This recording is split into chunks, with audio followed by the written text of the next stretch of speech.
qövmünün kafir zadəganları dedilər. O da sizin kimi sadəcə bir insandır. Sizə böyüklük etmək istəyir.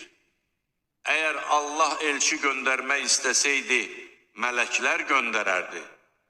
Biz bunu ulu babalarımızdan eşitməmişik. Bu ancaq cinli bir adamdır.